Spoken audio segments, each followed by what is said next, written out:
Hey, Prime members, you can binge 8 new episodes of the MrBallen podcast 1 month early and all episodes ad-free on Amazon Music. Download the Amazon Music app today. Today's podcast features 2 stories that will make you think twice before leaving the trail.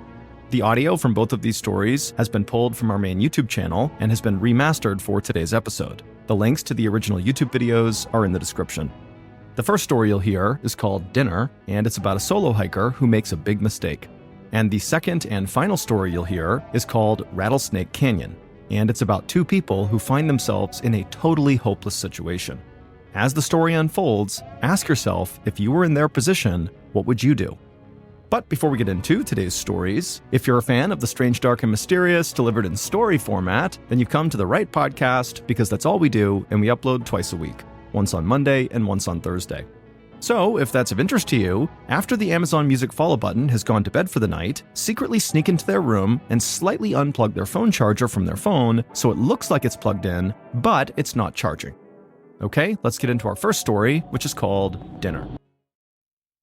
I'm Dan Taberski. In 2011, something strange began to happen at a high school in upstate New York. A mystery illness, bizarre symptoms, and spreading fast. What's the answer? And what do you do if they tell you it's all in your head? Hysterical, a new podcast from Wondery and Pineapple Street Studios. Binge all episodes of Hysterical early and ad-free on Wondery Plus. In the summer of 2015, a young man named Paul was on his last day of a 7-day solo backpacking trip through a very remote area in Utah called the Dark Canyon Wilderness. Dark Canyon gets its name from its steep walls that block light in the morning and in the late afternoon. It's an area that's only accessible by foot, and it's not uncommon to go in there and not see another person the whole time you're there.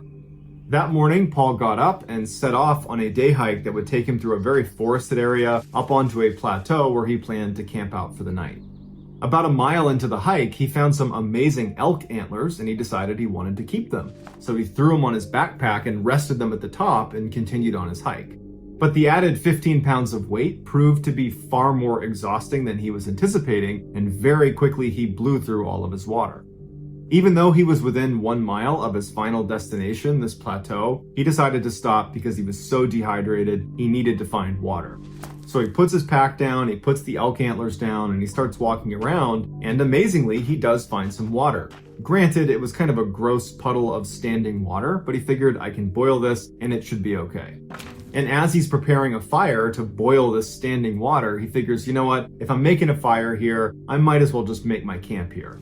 So he sets up his tent and then he makes a fire, and he's about to start boiling this water when he realizes how dumb he's being. If there's a puddle of standing water right here, then probably just a little ways upstream there's going to be some running water. Why don't I not boil this crappy water that will only yield, a couple sips of water, and go look for the running water where I can drink as much as I want? So he puts the pot down and he leaves all of his gear at the campsite, and he begins walking up this mountain to hopefully find a stream. And after about a half mile of walking up this mountain, he finds this little spring. Immediately, he's down on hands and knees drinking as much water as he possibly can because he's super dehydrated. And after he's drank for quite a while, he reaches down to his belt where he kept his water bottles, and he realized he left all of his gear, including his water bottles, at camp. So he didn't have a way to collect this water. And so he's like, shoot, I gotta go back to camp and get the bottle and come back. I'm gonna burn a bunch of energy, but he's like, you know what can you do? I need the water. And so he gets up and he turns around and he starts walking back towards his camp. And immediately he starts to feel really anxious as he's walking back. He can't help but feel like someone's behind him watching him. And he kept turning his head thinking he's going to see someone just over the mountain who's quietly stalking him. And he just could not shake this feeling. And so as he's walking back to camp, every little sound he hears is totally throwing him off. Every little rustling leaf, every little bird overhead, he's totally on edge because he's convinced someone is behind me or someone's over there, someone's watching me. He finally gets back to camp, he gets his water bottles, and he considered not going back to the spring because he didn't want to cover that distance again because of how stressful it just was. But ultimately, he knows he needs the water. So either he's going to sit here for a really long time and boil a bunch of stagnant water, or he can just suck it up, walk to the spring, get some water, come back, and be good. Before he walks up to the spring, he grabs a really big stick to use as a club, and then he walks up. So now he's got some protection. And immediately, as he begins that half-mile trek to the spring, the anxiety pours right back over him and he can't help but feel like someone is watching him. But he gets up to the spring, he fills his water bottles, he turns around and he starts walking back, and he walks down this little rock face and lands on the trail he had just been on a minute ago, and he stops because he sees something on the ground that wasn't there before. A fresh mountain lion print is placed right in between two of his footprints that he had just made on his way back to the spring. Meaning, there's a mountain lion somewhere right around here that's not just watching me, it's hunting me. Paul doesn't really know what to do, so he runs to his campsite and gets in his tent and huddles in his tent for the rest of the night, hoping a mountain lion doesn't attack him. And fortunately, it does not. And what he thinks probably happened was when he picked up those elk antlers and put them on his backpack and was walking around with them, he probably attracted the mountain lion that thought he was an elk and therefore food.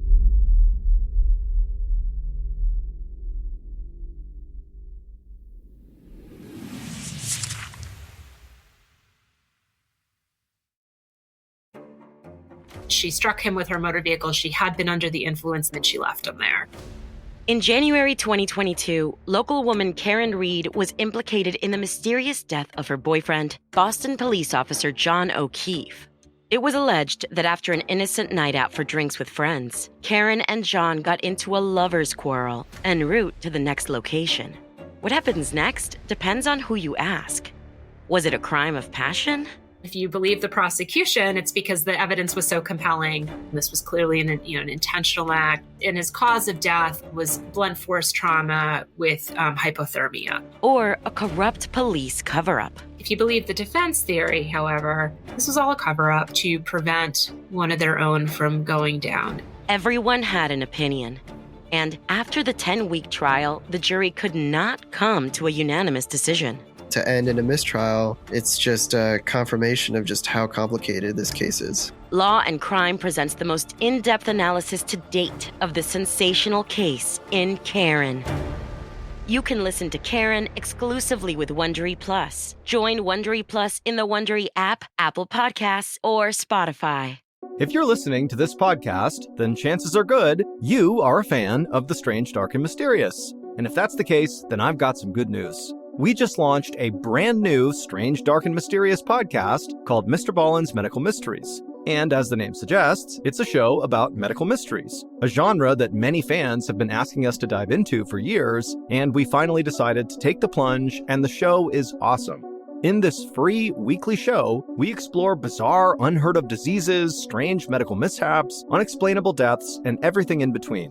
Each story is totally true and totally terrifying. Go follow MrBallen's Medical Mysteries wherever you get your podcasts, and if you're a Prime member, you can listen early and ad-free on Amazon Music.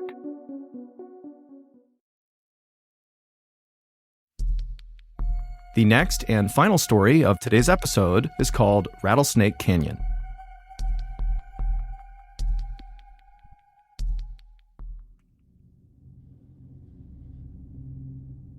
At about 1:30 in the afternoon on August 8, 1999, a park ranger named Lance Madsen stood frowning down at a dusty red Mazda car inside of an otherwise empty parking lot just outside of Carlsbad Caverns National Park in New Mexico. Lance knew the two men who owned this red Mazda had taken out a one-night permit to be allowed to go into Rattlesnake Canyon, which is one of the most isolated parts of this national park. It's basically just a single long, scrubby little trail that's kind of all desert with high canyon walls on either side. In order to get access to Rattlesnake Canyon, people need to go to the visitor center and literally fill out paperwork so the park rangers know they're out there and can go out and check on them if they don't come back in time. And so the two men who owned the Mazda had done that. They had filled out all the paperwork, but now Lance was noticing they had not returned at the end of their permit. They had stayed out, presumably in Rattlesnake Canyon, for an additional 3 nights. Now, Lance was not concerned because people did do this. It was more like he was annoyed because now he would have to go out into Rattlesnake Canyon and find these two guys and figure out what was going on.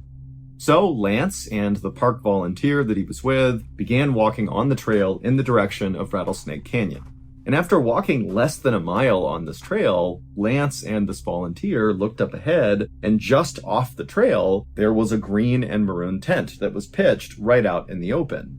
And so Lance immediately assumed that this had to be the two men who owned the red Mazda. And so very quickly, Lance's annoyance was replaced with relief because it turned out it was really easy to find these two campers and he'd be able to go figure out what was going on and either get them back to their car and get them to leave, or if they wanted to, they could, in theory, extend and stay longer with the right permitting.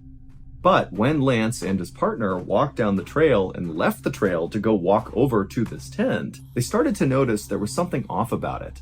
Right away, as they got closer and closer to this tent, they began to smell this horrible kind of chemical burning smell, and then also all over the ground were all these little bits of burned pieces of trash. And then finally, when Lance and his partner actually arrived right in front of the tent, and they were looking down at the closed flap, it was zipped shut, they saw clearly there was something moving around inside of the tent. But whoever or whatever it was wasn't making any noise, and so Lance and his partner, they kind of looked at each other, and they both at this point were pretty nervous. Their hearts are racing, they don't know what's going on here, and then Lance just kind of impulsively reached down, unzipped the tent, and lifted it open. And when he saw what was inside, he immediately was hit with this wave of fear and anxiety.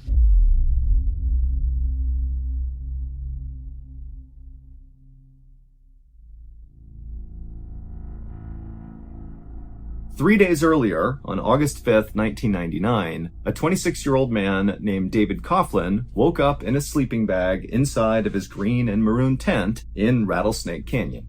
And as soon as David sat up, he smiled because he could hear right outside of his tent the sound of his best friend, Rafi Kodakian, making breakfast and gathering up supplies for that morning's hike. Dave and Rafi were on what they called a trip of a lifetime. 6 days earlier, they had left their hometown of Boston, Massachusetts, and traveled more than 2,000 miles west, sleeping at campsites and cheap motels along the way. Their final destination was a university in Santa Barbara, California, where Dave was going to be getting his master's in environmental engineering, but they were going to basically turn the journey out to California into a big vacation. And Carlsbad Caverns National Park was easily both of the men's favorite spots so far, because unlike the other campgrounds they had stayed at so far, which were kind of cheap and small, Carlsbad Caverns was huge. It was 47,000 acres of just wild desert. And so for Dave and Rafi, whose normal everyday lives were kind of safe and boring, doing desk jobs and the like, this felt sort of thrilling, like they were cowboys exploring the Wild West. As Dave sat inside of his tent, listening to Rafi make breakfast and get ready, Dave noticed he was already sweating, despite it being pretty early in the morning. It was just already so hot outside. And so Dave grabbed his water and took a sip, and as he did, he thought about that park ranger who had helped them fill out their paperwork to be allowed to come out into Rattlesnake Canyon, who had made a really big deal about ensuring that Dave and Rafi each have at least 1 gallon of water per person per day that they were going to be out here because of the heat. But after they had left the park ranger, Rafi, who had way more experience camping than Dave did, explained to Dave that that was totally overkill and they didn't need that much water. So instead of bringing 2 huge gallons of water for the single night they planned to be out in Rattlesnake Canyon, Rafi had brought along for both of them just 3 16-ounce bottles of water. For reference, that's approximately 6 times less than what the park ranger had suggested.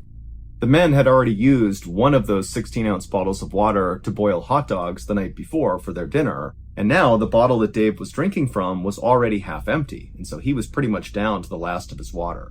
But Dave wasn't really worried about his water because he and Rafi were going to be hiking out of Rattlesnake Canyon that day and heading back to their car and continuing their journey out to California. And they knew they had set up their tent very close to the parking lot. And so it was a short hike, they're back in their car, and then they're good.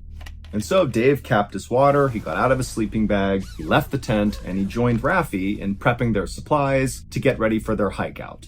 And by 8:30 a.m., their entire site was packed up and the 2 men were on their way heading back. The 2 men walked at a leisurely pace in the direction towards their vehicle for about an hour, and as they walked, they did see signs that they were on the right trail. There were these stacks of white rocks that marked the trail, but after walking this full hour, they knew they probably should have been at the parking lot, but they didn't see it yet. However, the 2 men were not worried yet because remember, they know they're close, and so they're thinking, okay, maybe a couple more minutes and we'll see the parking lot. And so they stopped, they had some more water, and then they kept on walking. But after walking for another 2-3 hours still in the direction that they believe was towards the parking lot, they did not see the parking lot. In fact, they didn't see anything that looked familiar, and there were no more stacks of white rocks to show they were even on a trail. They were totally lost. And so Dave and Raffi, who were doing their best not to panic, they both sat down, they pulled off their packs, and they pulled out their topographical map and began looking for some sign of where they were. But neither man could read the topographical map, and so all the swirls on the map showing every contour of every geographical feature, it just didn't make any sense to them, and so the map was of no use, and it was getting hotter and hotter by the minute. And so Dave and Raffi put the map away, feeling totally frustrated, and for a second they thought about getting up and just continuing to walk roughly in the direction they thought they should go. But as soon as they stood up, they both just felt so exhausted from walking and the heat, which was now, it's noon, so it's really burning down on them. And so the two men just walked over to the edge of a canyon wall where some shrubs were kind of hanging off the wall, providing a little bit of shade. And the two men just plunked down right underneath the shade, and they just sat there in silence. Both men knew they did not have the supplies to stay out in this canyon for much longer. They certainly didn't have enough water, which now really was starting to feel like a huge oversight. But luckily, as they're just sitting there, these huge storm clouds rolled in, and for a very short amount of time, there was this incredible downpour of rain. And so Dave and Raffi began catching the raindrops in their mouths, and they began drinking the water off of rocks and leaves. And it wasn't a lot, but it was enough to kind of boost their spirits. They got a little bit more hydration in, and they were kind of ready to deal with the problem they were facing. After the storm had gone, Dave and Raffi decided that their best move was just to continue walking and try to find this parking lot. But despite this motivation, Dave and Raffi would walk for hours and hours into the night. They would not find the parking lot, and so finally they realized they would have to stop and set up camp for another night. And so Dave and Raffi, who by now were really starting to feel scared, they found this washed out gully and they set up their green and maroon tent, but neither man could sleep. And so they just sat outside of their tent, telling each other that don't worry, the park rangers are bound to have noticed that we did not come back in time. We only had that 1-day permit. We've exceeded the limit. They're bound to come out here and find us. But in the back of both Dave and Raffi's mind, they weren't so sure that was definitely going to happen. They didn't really know how long it would take for park rangers to notice when people stayed too long. But as Dave and Raffi were speaking, they suddenly noticed far off in the distance something that looked like headlights, like on a car. And it was moving across the horizon. And both Dave and Raffi thought, wait a minute, that's got to be a road right there. All we have to do is go to that road and we're saved. We don't need the park rangers to come rescue us. And so suddenly Dave and Raffi were filled with hope, and they forgot about how thirsty and hungry they were, and they just crawled into their beds and they fell asleep almost immediately because all they wanted to do was get to the next morning where there'd be daylight so they could hike out and get to that road and get back home. Dave and Raffi woke up early the next morning, and they were very eager to get up and start making their way towards this road. But instead of packing up their campsite and bringing it with them, they decided instead to leave their campsite and leave behind a journal that had some information about who they were and what they were doing in case park rangers came looking for them. And so Dave pulled out a journal from his pack and he drew a kind of crude map of where this campsite was and where they were going towards this road that appeared to be up on this ridge. And then also Dave included in this note, Dave and Raffi's names, their ages, where they lived, some contact info, and also the fact that they were completely out of food and water, and that if you find this journal, please follow up and make sure we're okay. And so after leaving behind this journal at the campsite, Dave and Raffi set off to go to this road. But after walking for hours and hours up a kind of gradual incline, they reached what appeared to be this kind of third ridge where up and above the ridge was this road. But to get up onto this kind of wall right in front of them was really challenging. There was cactus everywhere, and the gullies that kind of led up to the top of this ridge were very slippery and almost vertical, so nearly impossible to climb. And so this was really a chore getting up there. And you got to remember that Dave and Raffi are already totally exhausted. They have no food, no water, and so this is miserable. But eventually, Dave and Raffi were able to get up onto this ridge, and they looked out, and there was no road. There was nothing. It was just pure desert as far as they could see. And so they had no idea what those lights were that they saw. Clearly, it was not headlights. I mean, for all they knew, it could have been a figment of their imagination. They're desperate to be saved, and so maybe it was possible that they imagined seeing this road.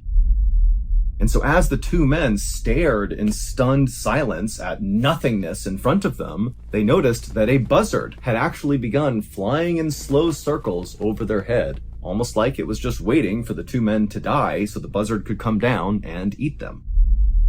Now, Dave was ready right then and there to head back to their campsite and just wait, but Raffi was insistent that they just keep on going because you never know, maybe there is a road just a little bit farther along. But after walking for maybe a couple more hours, they did not see a road, and by this point both men were beyond exhausted, and so the two men did finally turn around and painstakingly walk their way all the way back to their campsite. And as they're walking, they're telling themselves, maybe we'll get there and park rangers will be waiting for us. A search party will be here. But when they got to their campsite, there was absolutely no sign that anybody had come to their campsite since they left. Their journal with their note and their crude map and all that was still just sitting right in the middle of their campsite, untouched. And it was at this point that Dave and Raffi's spirits were just totally broken. The next morning was Saturday, August 7th. So Dave and Raffi were now beginning their 4th day in the desert and their 3rd day without any water. Raffi had gotten really sick from drinking his own urine, and Dave had begun to experience all these horrible stomach cramps, very likely from eating unripe prickly pears. Also, Dave's legs were starting to seize up, which made it nearly impossible to walk. And so the two men knew they had no chance of hiking out of here to safety. They really just had to wait for their rescue to come. And so that day, Dave and Raffi attempted, with the little energy they had, to make a huge SOS symbol on the ground using rocks. But after putting the S down and the O down, they didn't have enough energy to collect more rocks to make the last S. And so they did not finish their SOS symbol. And then also Raffi at some point soaked his sleeping bag in fuel and lit it on fire to try to create a smoke signal that somebody might see. But the smoke didn't get high enough, and so it didn't work. And so all that really accomplished was it destroyed Raffi's sleeping bag and also created this terrible stench around their campsite of burning chemicals from having burned the polyester material that made up the sleeping bag. And so by that afternoon, when the sun was right over their head and beating down on them, Dave and Raffi just crawled inside of their tent and laid there in silence. And as they did, they noticed the stones underneath their tent felt kind of cool, and so they cut the bottom of the tent out and just laid directly on these loose rocks inside of their tent. By that evening, when still no rescuers had arrived, Dave and Raffi really began to realize that this could be the end. And so Dave, he grabbed that notebook where they had drawn that crude map of where the lights and the road had been, and he flipped a page, and then he wrote a note to his girlfriend, basically saying goodbye, because he knew he was probably going to die. And then Raffi, he took the journal, and he did something similar, but also included that, he would not allow the buzzards to get them, that they would at least ensure their bodies were intact for their families to find.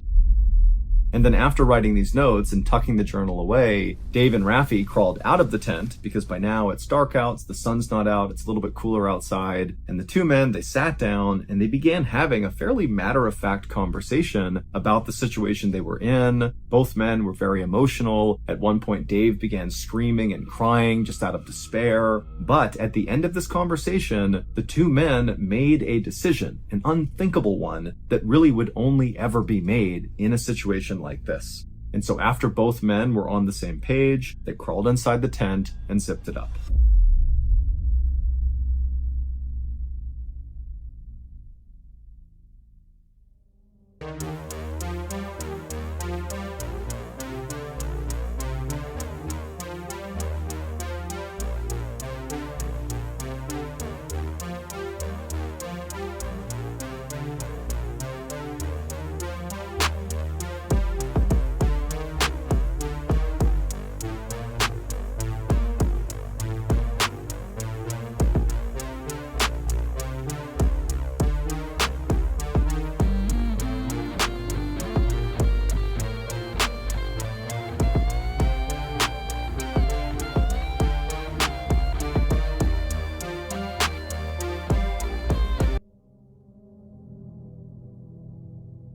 It was the next morning, August 8th, 1999, when that park ranger and his volunteer that was with him had walked along the trail towards Rattlesnake Canyon and discovered Dave and Raffi's ransacked campsite. And they had walked up and they had seen all the burned materials nearby, which was Raffi's sleeping bag and other bits of trash they had tried to burn. And then they had gone to the front of the tent, and Lance had opened it up. And when he looked inside, he saw Raffi, who was alive. He was laying on his side, and he was only wearing these filthy green shorts, and he just looked totally emaciated and terrible and haggard. I mean, the guy really looked like he was on death's door.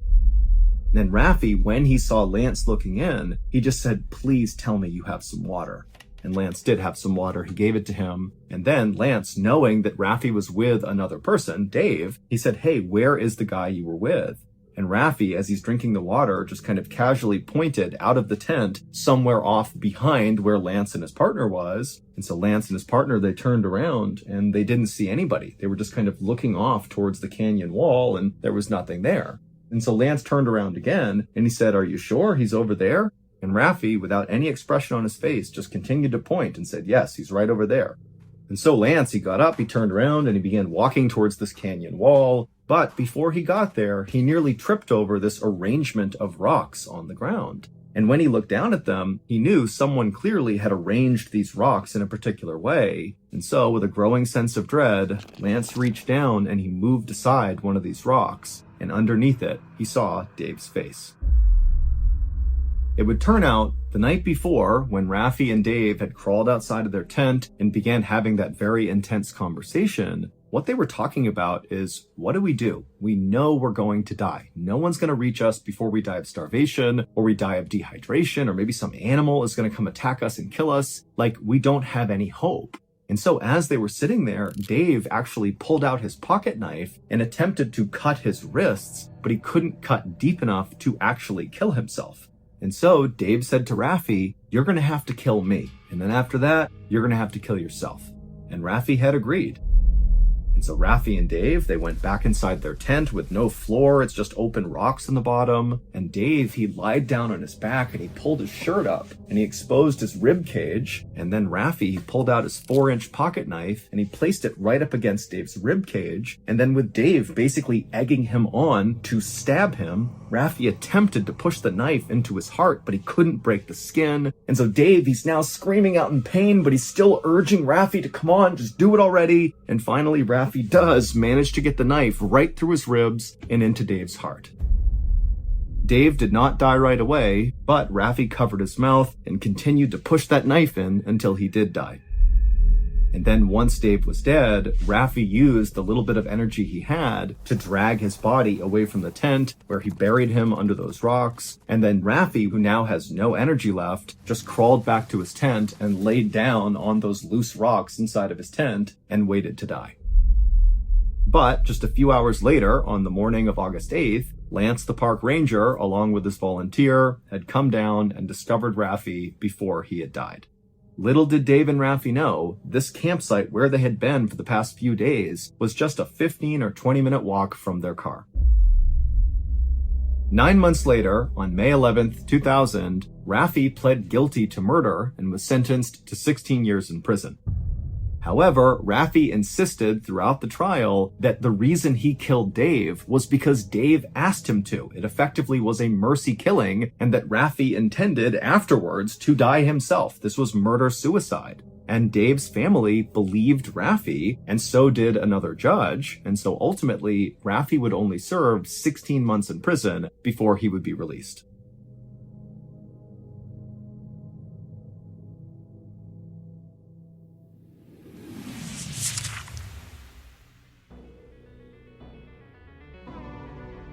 Thank you for listening to the MrBallen podcast. If you enjoyed today's stories and you're looking for more strange, dark, and mysterious content, be sure to check out all of our studio's podcasts. They are this one, of course, MrBallen Podcast, and we also have MrBallen's Medical Mysteries, we have Bedtime Stories, and also Run Fool. To find those other podcasts, all you have to do is search for Ballen Studios wherever you listen to your podcasts. To watch hundreds more stories just like the ones you heard today, head over to our YouTube channel, which is just called MrBallen. So that's going to do it. I really appreciate your support. Until next time, see ya.